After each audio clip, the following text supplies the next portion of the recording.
இப்போ நம்ம எடுத்த உறுதிமொழியை நம்ம எப்பவுமே மனசுல உறுதியா நினைச்சுக்கிட்டு நம்ம ஃபர்ஸ்ட் நீங்க வளரக்கூடிய குழந்தைகள் நீங்க இதுக்குள்ள போயிடாம உங்களை நீங்க காப்பாற்றணும். இதை வீத லீடர்ஸ் அமைப்பும் தமிழ் கலைக்கழகமும் முன்னெடுத்து செஞ்சுட்டு இருக்கு. இப்ப இந்த போதை இல்லாததுக்காக திருக்குறள் 10 திருவள்ளுவர் 10 திருக்குறளை சொல்லியிருக்காரு. இப்ப இதுதான் இப்பதான் இந்த கலாச்சாரம் இருக்கானா? இப்ப இந்த கலாச்சாரம் போதை இதெல்லாம் அதிகமா இருக்கு. அப்பையிலேருந்தே இருக்கு. எங்கேயோ பார்த்தேன்னா ஒரு 10 ஊருக்கு ஒருத்தவங்க யாராவது ஒருத்தவங்க குடிப்பாங்க. அதுவும் அப்ப வந்து இந்த சாராயம் எல்லாம் இல்ல, சாராயம் இந்த போதை இதெல்லாம் கிடையாது. பனைமரத்துல இருந்து இறக்குன கல்லு கல்லு குடிப்பாங்க.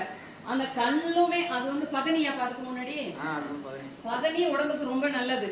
அதுல ஏதோ சுண்ணாம்பு கலைய வச்சு சேர்த்து அந்த ப்ராசஸிங் அப்படித்தானே எடுப்பாங்க, எடுத்து கல்லும்பாங்க. அது இவ்வளவு பெரிய பாதிப்பை ஏற்படுத்தாது. ஆனா அந்த கல்லையுமே நீங்க குடிக்க கூடாது அப்படின்னு சொன்னார் திருவள்ளுவர்.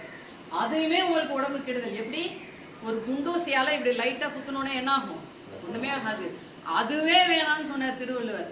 இப்ப கடப்பாறையை வச்சு குத்திடுறான், நுரையீரல் போயிட்டுங்கிறான், கர்ப்பப்பையில சாரி லேடிஸ் சொல்ற மாதிரி அது என்னப்பா போச்சு கணையம் போயிட்டுங்கிறான். எல்லாம் அவ்வளவு பாதிப்பு. என்ன பண்றதுன்னே தெரியல.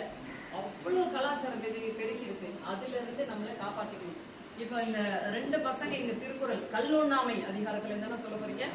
அந்த கல்லுண்ணாமை அதிகாரத்துல இருந்து 2 பசங்க திருக்குறள் போதை வேண்டாம் அப்படிங்கறத பத்தி நாங்க சொல்றதை விட உங்கள ஒருத்தவங்களே சொன்னாங்கன்னா இன்னும் சிறப்பா இருக்கும் அப்படின்னு நினைச்சோம். அந்த பசங்க இங்க வந்து சொல்லுமாறு அன்போடு கேட்டுக்கிறோம். திருக்குறள் பண்ணிருக்கீங்களா சார்?